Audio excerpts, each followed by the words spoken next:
여러분 반갑습니다. 오늘은 횡단보도에서 발생한 교통사고에 대해서 이야기를 하려고 합니다. 횡단보도에서 사고 났다. 그러면 여러분들 어떤 생각 드세요? 일단 횡단보도는 보행자를 보호하는 구역이기 때문에 차량이 잘못했구나. 보행자를 보호해야지. 이런 생각 들죠. 하지만 이제 횡단보도에 신호가 있는 경우에는 횡단보도상에 파란불로 적색불에 녹색불에 횡단을 시작했는지 또는 적색불에 횡단을 시작했는지 또 사고는 적색불에 났는지 또는 녹색불에 났는지 이런 것들이 중요하죠. 여러분 만약에 적색불에 횡단을 해서 적색불에 사고가 나면 횡단보도 보행자 과실은 얼마 될까요? 보통은 60% 70%까지 이렇게 나오는 경우가 많습니다. 그런데 파란불에 건넜다, 녹색불에 건넜다, 그렇다고 한다면 그때는 과실이 없겠죠. 이렇듯 녹색이냐 적색이냐에 따라서 과실이 달라집니다.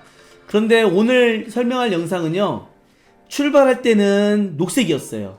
깜빡일 때였겠죠. 그런데 중간에 사고 날 때에는 적색이 사고 났을 때 이때는 과실이 얼마 되는지 그 사례를 가지고 설명을 드리고자 합니다. 자, 사례를 살펴볼게요. 횡단보도 보행 중 교통사고로 사망사고 발생, 녹색 횡단 개시, 적색 사고 발생.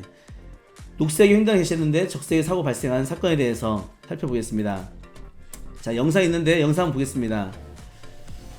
오랜만에 영상을 보는 것 같습니다. 예, 지금 대형 차량 뒤에 지금 따라오고 있는 것 같아요.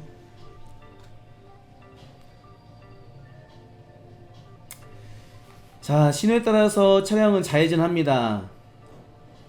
좌회전하다가 앞차를 추월하다가 아이고 꽝하고 충격합니다. 조금만 더 볼게요.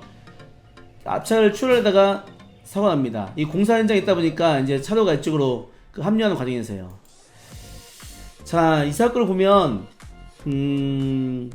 신호 대기 후 주행 중 전방 직자 녹색으로 좌회전하다가 불상의 레미콘 차량으로 인하여 시야 확보를 하지 못한 상태에서 횡단보도에 상당 기간 서 있었던 보행자를 충격한 사고입니다. 근데 보행자는 녹색 신호에 끝나는 시점에 횡단보도 보행을 시작함이 현장에 설치된 CCTV에서 확인이 되었다라는 겁니다. 자, 보면 차량은 좌회전하죠. 정상적인 좌회전 신호를 받고요. 차량이 정상 신호라면 보행자는 빨간불이라는 거거든요. 그럼 일반적으로 볼 때는 보행자 빨간불에 건너다 사고 난 거 아니야? 라고 판단할 수 있습니다. 실제로 이 사건을 제가 진행할 때 경찰서에서는 빨간불로 확인을 하고 어쨌든 이게 빨간불이냐 파란불이냐는 경찰서에서는 중요하지 않거든요. 왜냐하면 파란불일 때 횡단보도가 파란불일 때 횡단보도 보행자 보호 불이행으로 운전자를 시비대 중과실로 처벌을 해야 되지만 빨간불에 사고 났기 때문에 이거 안전배려 의무거든요. 여기 안전운전 의무 위반이기 때문에 이건 종합보험 가입되어 있으면 형사처벌이 없습니다. 보험 특례 때문에요. 그렇기 때문에 경찰서에서는 이게 빨간불이냐 파란불이냐 중요하지 않아요. 그러나 민사로 올 때에는 유가족 입장에서는 이게 파란불인지 빨간불인지가 매우 중요하죠. 제가 자꾸 녹색을 파란불로 얘기하는데 녹색 신호로 정정해서 다시 얘기하겠습니다. 통일을 해야 되니까요. 녹색이냐 빨간불이냐가 매우 중요합니다. 적색이냐가 중요합니다. 자, 당시 제가 이 사건을 진행하면서 경찰서의 담당 조사관에게 요청을 했죠. 주변에 CCTV가 있으면 좀 확인 좀 해달라. 분명히 또 파란불에 건널 가능성이 있으니 이거 매우 중요하다라고 부탁했었고, 당시에는 그냥 여기까지 그냥 교통사고이면 끝났었는데 이 보행자는 보행자 신호가 녹색 신호 끝나는 시점에서 횡단보도를 시작하면 현장에 CCTV 영상이 확인돼서 이 내용을 추가해 준 겁니다. 나중에 천만다행이죠. 그래서 민사 진행하는데 굉장히 도움이 됐습니다.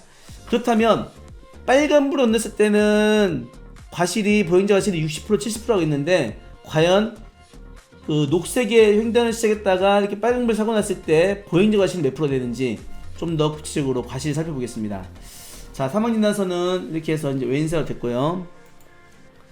손해배상 책임 당연히 있겠죠. 넘어가겠습니다. 손해배상 책임 자동차 보험에서는 자동차 손해배상 보장법 제3조 자기를 위하여 자동차를 운행한 자는 그 운행으로 말미암아 타인의 생명 신체를 사상케 할 때에는 그 손해를 배상할 책임이 있다. 이게 가장 큰 민법의 특별법이죠. 그리고 민법 750조 적용을 합니다. 보험회사는 본인들의 보험을 부부하고 있고 또 면책하는 내용이 아니라면 보상해야 되기 때문에 삼성화재는 보상할 책임이 있는 거고요. 책임 살펴보겠습니다. 저는 이 사고를 피해자 과실을 15%로 산정했습니다. 왜 그랬을까요? 손해보험협회에 발간하는 실무에 적용하고 있는 이 책자에 보면 보행자 전멸, 녹색 전멸의 횡단을 개시하고 적색에 충돌했을 때의 과실을 다음과 같이 보고 있습니다. 기본 과실은 8대인데요.